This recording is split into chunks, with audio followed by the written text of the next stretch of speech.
విద్యార్థి నాయకుడిగా రాజకీయాల్లో ప్రవేశించి రెవెన్యూ మంత్రిగా ఆర్థిక మంత్రిగా మొదలై తెలుగుదేశంకి రథసారథి అయి 4వ ముఖ్యమంత్రి అయి తెలుగు ప్రజల్ని అభివృద్ధి పదంలో నడిపిస్తున్న దార్శనికులు రాజకీయ ఉద్దండులు గౌరవ ముఖ్యమంత్రి శ్రీ నారా చంద్రబాబు నాయుడు గారికి నా హృదయపూర్వక నమస్కారం.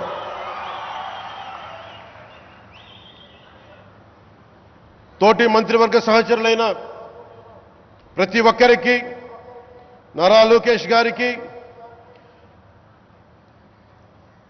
ఎన్డీఏ కూటమి శాసనసభ్యులకి, నాయకులకి, బీజేపీ నాయకులందరికీ పేరు పేరున నా నమస్కారాలు. కార్యకర్తలకి నా హృదయపూర్వక నమస్కారాలు. బీజేపీ నాయకురాలు శ్రీమతి పురంధేశ్వరి గారికి నా హృదయపూర్వక నమస్కారాలు. మా ఎన్డీఏ కూటమికి 164 అసెంబ్లీ స్థానాలు, 21 మంది పార్లమెంట్ సభ్యులనిచ్చి మమ్మల్ని వారి విలువైన ఓటుతో వేసి గెలిచిన ప్రతి ఒక్కరికి ఆడపడుచులకి, అక్క చెల్లెలకి, పెద్దలకి, పిన్నలకి, యువతులకి, యువకులకి పేరు పేరున నా హృదయపూర్వక నమస్కారాలు. ప్రజలు ఎన్డీఏ ప్రభుత్వాన్ని నమ్మారు, నిలబడ్డారు.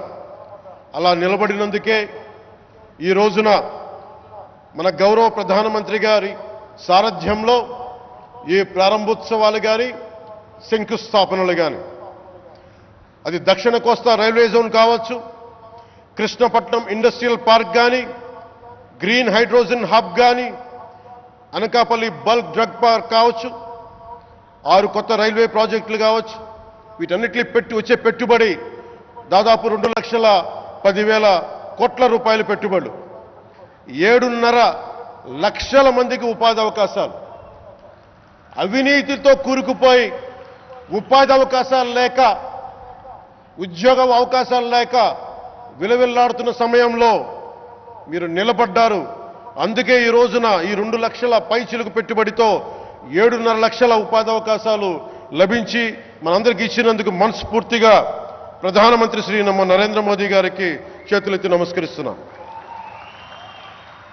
ఇవి కాకుండా కొత్త హైవేల నిర్మాణం, విస్తరణ, అలాగే అమరావతి రాజధానికి పెట్టుబడులు, పోలవరంకి నిధులు, 15th ఫైనాన్స్ కమిషన్ నిధులు కానీ, జల్ జీవన్ మిషన్ కోసం ప్రతి ఇంటికి నీరు, రక్షిత మంచినీరు రావాలి ఆయన ఆకాంక్ష, ఆయన ఆశయం. మనకు గంట కాదు 24 గంటలు రావాలని పడ్డ తపన ప్రధానమంత్రి గారిది. వీటన్నిటికీ చేయగలుగుతున్నాం, ముందు ప్రారంభించామంటే మీరు మా మీద పెట్టిన భరోసా, మా మీద పెట్టిన నమ్మకం, గౌరవ ప్రధానమంత్రి గారి మీద మీరు చూపించిన నమ్మకం. ఈ రోజున అది 2 లక్షల పైచిలకు పెట్టుబడులుగా ఇక్కడికి వచ్చింది.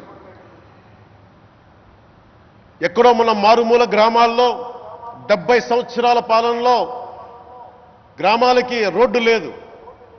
ప్రధానమంత్రి సడక్ యోజన కింద ఈ రోజున మనం మారుమూల గిరిజన గ్రామాల్లో కూడా రోడ్లు వేయగలుగుతున్నామంటే దానికి ముందుండి మాకు వెన్నుతట్టి మాకు నిధులు సమకూరుస్తుంది నరేంద్ర మోదీ గారు. భారతం అభివృద్ధి పదంలో ఎందుకు చేశారు ఇవన్నీ అంటే, భారతదేశం అన్ని రాజ్యాలు, అన్ని రాష్ట్రాలు ఏ ఒక్కరు కూడా అభివృద్ధిలో వెనకపడకూడదు.